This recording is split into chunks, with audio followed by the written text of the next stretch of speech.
আমাদের যে স্পষ্ট অবস্থান সেটি হলো, যারা ২৪ সালের নির্বাচনে অংশ নিয়েছে, যারা ডামি এবং স্বতন্ত্র হিসেবে অংশ নিয়েছে, যারা আওয়ামী লীগের নেতা ছিল, যারা পদ পদবিতে ছিল, তাদেরকেও আগামী ফেব্রুয়ারি মাসের নির্বাচনে অংশ নিতে পারবে না। এটি কোনোভাবেই সম্ভবপর নয়।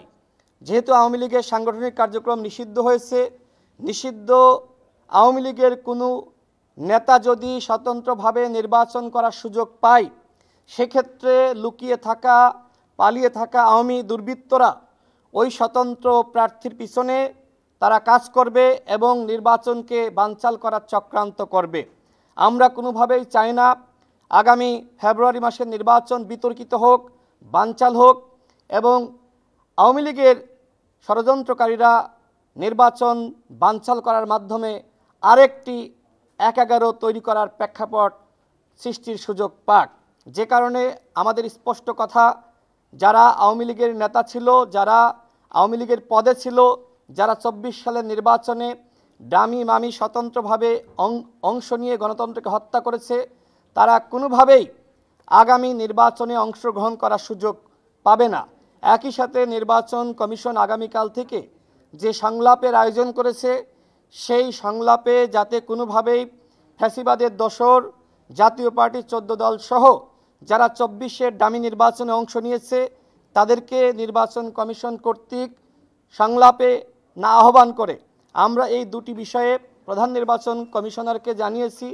তিনি আমাদেরকে বলেছেন যে এই বিষয়ে নির্বাচন কমিশনের বৈঠকে তারা আলোচনা করবেন।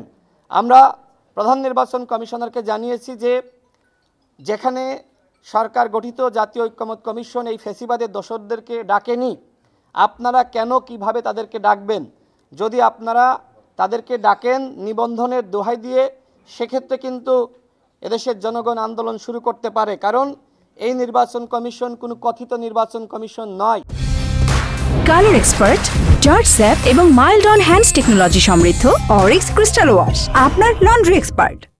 এই নির্বাচন কমিশন গণ অভ্যুত্থান পরবর্তী সময়ে জনগণের আকাঙ্ক্ষা বাস্তবায়নের জন্য একটি অবাধ সুষ্ঠু নির্বাচন জাতিকে উপহার দেওয়ার জন্যই গঠিত হয়েছে। সুতরাং এই নির্বাচন কমিশন শুধুমাত্র আমাদের আইনের দোহাই দেখিয়ে এই ফ্যাসিবাদের দোসরদেরকে ডাকতে পারে না। আরপিওর কথা বলা হয়েছে, দেখেন অনেক আইন আছে, অনেক কিছু আছে, তারপরেও গণ অভ্যুত্থান পরবর্তী সময়ে অনেক বিষয়ে সাহসী পদক্ষেপ এই নির্বাচন কমিশনকে গ্রহণ করতে হবে। আমরা আস্থা এবং বিশ্বাসের জায়গাটা রাখছি যে এই নির্বাচন কমিশন কোনোভাবেই যারা ২৪ সালের ডামি নির্বাচনে অংশ নিয়েছে, যারা আওয়ামী লীগের নেতা ছিল, তাদেরকে স্বতন্ত্রভাবে নির্বাচনে অংশগ্রহণ করার সুযোগ দিবে না। সে বিষয়ে তারা যথাযথ পদক্ষেপ গ্রহণ করবে।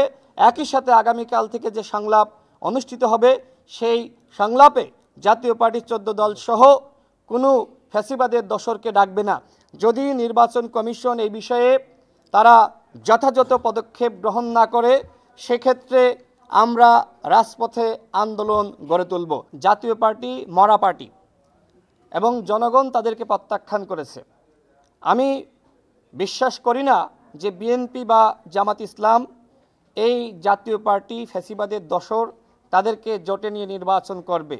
মূলত জাতীয় পার্টি এখন আলোচনায় থাকার জন্য এই ধরনের বক্তব্য প্রদান করছে। আমার মনে হয় আপনাদের সাংবাদিক ভাইদের উচিত এই জাতীয় পার্টি ফ্যাসিবাদের দোসর ১৪ দল যারা অপরাধ করেছে তাদের যে কোনো কার্যক্রম, সমাবেশ, মিছিল, মিটিং সে বিষয়ে আসলে সংবাদ প্রচার করাও আমি মনে করি যে এই মুহূর্তে আপনাদের সাংবাদিক ভাইদের কাছে আমার অনুরোধ, এদেরকে আপনারাও নিষিদ্ধ করুন, এদেরকে আপনারাও বয়কট করুন।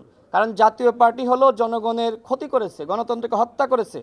জাতীয় পার্টি আওয়ামী লীগের অপরাধের বৈধতা দিয়েছে। আপনারা সাংবাদিক ভাইয়েরা কথা বলতে পারেননি, লিখতে পারেন নাই, অনেক কিছু প্রচার করতে পারেননি আওয়ামী লীগের কারণে, এবং আওয়ামী লীগের এই অপরাধের সহযোগিতা করেছে জাতীয় পার্টি। সুতরাং আমি সাংবাদিক ভাইদের প্রতি অনুরোধ জানাবো, আমরা যে ফ্যাসিবাদের বিরুদ্ধে অবস্থান নিয়েছি, যে আন্দোলন সংগ্রাম করছি, এই আন্দোলন সংগ্রামে আপনাদের পূর্ণ সহযোগিতা আমরা প্রত্যাশা করছি।